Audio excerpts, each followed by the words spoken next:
بسم اللہ الرحمن الرحیم. ناظرین، آپ نے حال ہی میں یہ دیکھا ہوگا کہ یو کے اندر مسلمانوں کے خلاف، خاص طور پہ پاکستانی مسلمانوں کے خلاف کچھ رائٹس چل رہے ہیں، اور یہ سلسلہ جو ہے اس کا آغاز تو 29 جولائی کو ہوا، جب 3 برٹش لڑکیوں کو بے دردی سے قتل کر دیا گیا. اور الزام جو لگ رہا تھا وہ ایک افریقی نژاد جس کا تعلق روانڈا سے ہے، وہ ایک شخص ہے جس کے بارے میں سسپیکٹ کیا جا رہا ہے کہ اس نے یہ قتل کیے ہیں. تو اس پہ کیونکہ الزام لگایا گیا اور اس کو یہ بھی بتایا گیا کہ وہ مسلمان ہے، یعنی یہ رومر جو ہے یہ پھیلایا گیا، یہ کنفرم بھی نہیں ہے کہ وہ مسلمان ہے بھی کہ نہیں، لیکن اس رومر کو کچھ لوگوں نے پھیلایا.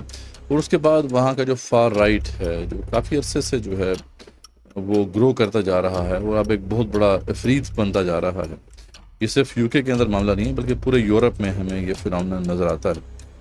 تو وہ جو اس سے تعلق رکھنے والے گروہ تھے، انہوں نے اس پروپیگنڈے کو پھیلانا شروع کیا اور اس کی آڑ میں پھر مسلمانوں کے خلاف وائلنس کا سلسلہ شروع ہو گیا. مسلمانوں کی مساجد کے اوپر حملے شروع ہو گئے. اس کے علاوہ ایسے اسائلم سیکرز یا امیگرینٹس جو کہ باہر سے آئے ہوئے تھے، کچھ ہوٹلز کے اندر جو ہے وہ جو ٹھہرے ہوئے تھے، جیسے ہالیڈے ان وہاں کا ایک ہوٹل ہے جہاں پہ اس طرح کے جو اسائلم سیکرز ہیں یا امیگرینٹس ہیں وہ وہاں پہ اسٹے کر رہے ہیں، تو ان کے اوپر بھی اٹیکس کا سلسلہ جو ہے وہ شروع ہو گیا. اور دیکھتے ہی دیکھتے یہ سلسلہ جو ہے پورے یو کے میں پھیل گیا. تو اس سے معلوم ہو رہا ہے کہ وہاں پہ اب یہ فار رائٹ جو ہے بڑا اسٹرانگ ہو چکا ہے. یہ کیا فنامنن ہے اور یہ کس طریقے سے جو ہے وہاں پہ انریسٹ کریٹ کرنے کا موجب بن رہا ہے، اس کو سمجھنا بڑا ضروری ہے. یہ سلسلہ اس سے پہلے ہم دیکھتے ہیں کہ فرانس میں بھی رہا، جرمنی میں بھی رہا، یعنی یورپین ممالک میں تو یہ سلسلہ پہلے سے چل رہا ہے. اور وہاں کی جو گورنمنٹس ہیں، جو ان کی وہی فار رائٹ یا کنزرویٹو گورنمنٹس ہیں، انہوں نے مسلمانوں کے خلاف کئی پابندیاں بھی لگائی ہیں. جیسے آپ کو پتہ ہے کہ فرانس میں ہیڈ اسکارف کے اوپر پابندی ہے، اس طریقے سے چہرے کے پردے کے اوپر جو ہے پابندی ہے جرمنی کے اندر.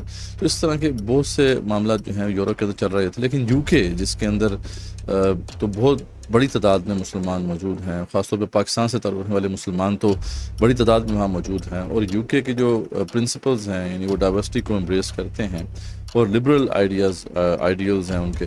تو وہاں یہ سارا معاملہ ہونا، یہ بات جو ہے سمجھنے کی ضرورت ہے کہ آخر ایسا کیوں ہو رہا ہے. اس سے پہلے آپ نے جو بریگزٹ کا معاملہ سنا ہوگا، اور آپ کو پتہ ہے کہ برٹن جو ہے اس نے اپنے آپ کو یورپین یونین سے علیحدہ کر لیا. تو اس کے پیچھے بھی اصل میں جو فیکٹرز ہیں، ان میں سب سے بڑا فیکٹر یہی تھا کہ وہاں فار رائٹ بہت اسٹرانگ ہو چکا ہے.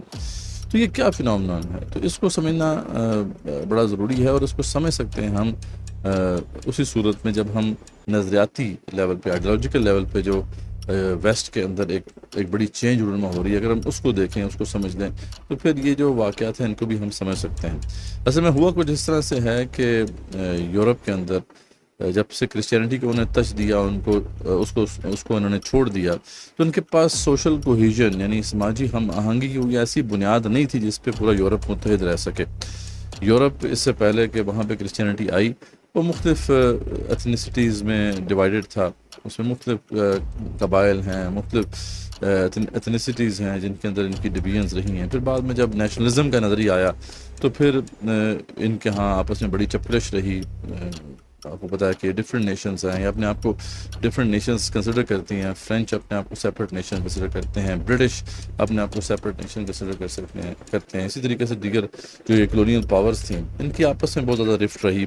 تو یہ اب ہوا کچھ اس طرح سے کہ جب سیکنڈ ورلڈ وار ہوئی اور اس کے بعد انہوں نے سبق سیکھا کہ اب آپس میں لڑائی کرنے کا فائدہ نہیں ہے، بلکہ ہمیں اب یونائٹ ہونا چاہیے. تو جس نظریے نے ان کو وہ سوشل کوہیژن فراہم کی اور ان کو بائنڈ کیا، وہ بیسیکلی لبرلزم کا نظریہ تھا، یا یوں ہم کہہ سکتے ہیں کہ لبرل ڈیموکریٹک کیپٹلزم کا یہ نظریہ تھا، جس نے ان کو پھر دوبارہ سے کاربنائز کیا اور یہ ایک گلوبل قوت بن گئے. اور پھر ہم دیکھتے ہیں کہ اس کا جو مقابلہ تھا جس نظریے کے ساتھ، وہ کمیونزم کا نظریہ تھا. جب انہوں نے اس کے خلاف فتح حاصل کر لی اور یو ایس ایس آر جو ہے وہ کئی ٹکڑوں میں تقسیم ہو گیا اور یہاں پہ برلن وال جو ہے وہ گر گئی، تو یہ ایک طرح سے ان کی وکٹری کی ایک طرح سے انتہا تھی، یہ کلائمیکس تھا. اور اسی لیے اس کے بعد یہ باتیں ہونا شروع ہو گئی تھیں کہ اب انسان نے جہاں تک پہنچنا تھا وہ پہنچ چکا ہے. فرانسس فوکویاما نے تو لاسٹ مین کہا تھا نا، کہ یہ لاسٹ مین ہے جو کہ اب ہم دیکھ رہے ہیں اور وہ ہماری ہی سویلائزیشن ہے جو کہ جہاں پہ انسان نے پہنچنا تھا وہ اب یہ پہنچ چکی ہے. تو اس طرح کے جب دعوے کیے جانے لگے، اور یہ پہلے بھی ہوتا آیا ہے کہ جب اس طرح کے دعوے کیے جاتے ہیں تو پھر اللہ تعالیٰ جو ہیں وہ پھر خود انٹروین کرتے ہیں، اور پھر ایسے جو متکبر لوگ ہوتے ہیں ان کو پھر مزہ چکھایا جاتا ہے. تو یہی معاملہ ہوا ہے شاید ان کے ساتھ کہ ان کے اندر سے یہ ایک موومنٹ شروع ہوئی جسے ہم پوسٹ ماڈرنزم کی موومنٹ کہتے ہیں. پوسٹ ماڈرنزم ایک ایسا نظریہ تھا کہ جس نے اس طرح کے جتنے بھی نظریات تھے جن کو حتمیت کے ساتھ پیش کیا جاتا تھا اس کو ایک جبر کا سمبل کنسیڈر کیا، اور اس لیے ان کو جو ہے ڈی کنسٹرکٹ کرنا شروع کر دیا. جتنے بھی بیسٹ کے بڑے بڑے نظریات تھے انہوں نے ایک ایک کی دھجیاں اڑائیں، اور واقعی ان کے اندر ایسے فلاز موجود تھے، یعنی آئیڈیالوجیکلی بھی ان کے اندر کچھ کمزوریاں تھیں، پھر بعد میں پریگمیٹیکلی بھی ان کے اندر جب کمزوریاں سامنے واضح نظر آ گئیں جب ان کو امپلیمنٹ کیا گیا تو ان کی بنا پر ان کو آسانی سے جو ہے ڈیکنسٹرکٹ کیا جا سکتا تھا، اور کیا گیا. تو وہ جو ان کے بڑے اسٹرانگ پرنسپلس تھے، آئیڈیلس تھے، وہ جو ہے اب ختم ہو کے رہ گئے. جب یہ معاملہ ہوا تو پھر دوبارہ سے اب وہ ایک ویکیوم کریٹ ہو گیا ویسٹ کے اندر کہ اب کون سی ایسی بنیاد ان پہ ہم اکٹھے ہوں. جب اس طرح کا ایک نظریہ سامنے نہ رہے تو پھر وہ جو نیچرل آئیڈینٹیٹیز ہوتی ہیں جو کہ بڑی گہری ہوتی ہیں اور جو بڑی پرانی ہوتی ہیں، یعنی یہی جو رنگ، نسل اور زبان کی بنیاد پر ہوتی ہیں، پھر وہ غالب آ جاتی ہیں. اور یہی ویسٹ کے اندر ہو رہا ہے کہ یہاں پہ فار رائٹ جو ہے وہ اب اس ویکیوم کو فل کرنے کی کوشش کر رہا ہے. اسی وجہ سے یہ جو بریگزٹ بھی ہوا، بریگزٹ کی بات بھی ہو رہی ہے گریس کے اندر کہ گریس کو بھی نکل جانا چاہیے. اور اس طریقے سے ہر جو ویسٹرن پاور ہے، ویسٹرن نیشن ہے، اس کے اندر ایک بڑا پریشر ہے. ایون جرمنی کے اوپر بڑا پریشر رہا کہ کس طریقے سے جو ہے وہ یورپین یونین سے لگا ہوا جائے، یا ہم نے کیا ٹھیکہ لیا ہوا ہے تمام یورپ کا کہ ہم تو ایک اسٹرانگ اکانومی ہیں اور باقی سب لوگ جو ہیں وہ ہم سے جو ہے فائدہ اٹھاتے ہیں، تو کیوں نہ ہم بھی ان سے یہاں پہ یورپین یونین سے نکل جائیں. تو اس طرح کا بڑا پریشر رہا ان کے اوپر بھی، اور ابھی بھی پریشر ہے وہاں پہ جو بھی ایڈمنسٹریشن ہے اس کے اوپر عوام کی طرف سے. تو یہ اصل میں فنومنن ہے جو ہمارے سامنے انفولڈ ہو رہا ہے. یہ حالات جو ہیں مزید ابتر ہونے کا اندیشہ ہے، کیونکہ اب آگے جو نظر آ رہا ہے کہ کوئی ایسی بنیاد تو ویسٹ کو نہیں مل رہی جس کے اوپر وہ یونائٹ کر سکیں. تو پھر یہی ہوگا جو ہو رہا ہے کہ فار رائٹ اسٹرانگ تر ہوتا جائے گا، اور جس کی وجہ سے پھر وہاں کے جو رہنے والی مائنورٹیز ہیں ان کو ایک بڑا ٹف ٹائم ملے گا. خاص طور پہ مسلمانوں کو تو بہت ٹف ٹائم ملنے والا ہے. اور اس حوالے سے رسول اکرم صلی اللہ علیہ وسلم کی وہ حدیث بھی ذہن میں رکھیں کہ وہاں پہ یعنی ان کی سرزمین پر کوئی عرب جو ہے وہ زندہ نہیں رہے گا. یعنی ایک بہت بڑا قتل عام ہے جس کی پیشن گوئی رسول اکرم صلی اللہ علیہ وسلم نے پہلے سے کر رکھی ہے.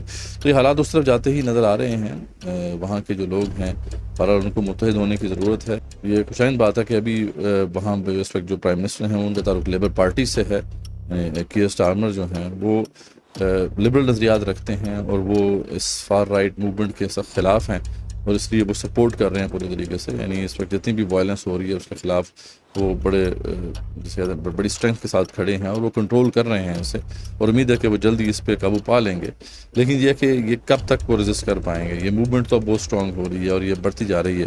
وہاں کے مسلمانوں کو برابر یہ سوچنا ہوگا کہ اگر وہ وہیں پہ رہتے ہیں تو کس طریقے سے ان کو ایک دوسرے کے ساتھ مل کے جو ہے ایک اسٹرانگ الائنس بنانا ہوگا تاکہ اس کو ریزسٹ کر سکیں، یا پھر ان کو وہاں سے پہ ہجرت کرنا ہوگی اور واپس جو ہے اپنے ملکوں کی طرف یا مسلم کنٹریز کی طرف آنا ہوگا تاکہ وہ اپنے مستقبل کو اور اپنی آنے والی جنریشنز کی سیفٹی کو یقینی بنا سکیں. یعنی حالات اتنے خراب ہیں کہ وہاں آپ کو پتہ ہی ہے کہ وہاں کے جو الیکٹڈ ایم این ایز ہیں وہ بھی یہ بات کر رہے ہیں کہ اس میں یہاں اب ہم بھی جو ہے وہ صحیح طرح سلامت نہیں ہیں. تو یہ بات بڑی کنسرننگ ہے اور یہ بات آگے بڑھے گی جیسا میں نے آپ کو ذکر کیا ہے. اللہ یہ کہ وہاں پر کوئی بہت بڑا انقلاب رونما ہو جائے اور ایک نیا نظریہ ایسا ان کو مل جائے جو ویسٹ کو دوبارہ سے وہ سوشل کوہیجن فراہم کر دے، لیکن ایسا ابھی ہوتا نظر نہیں آ رہا ہے.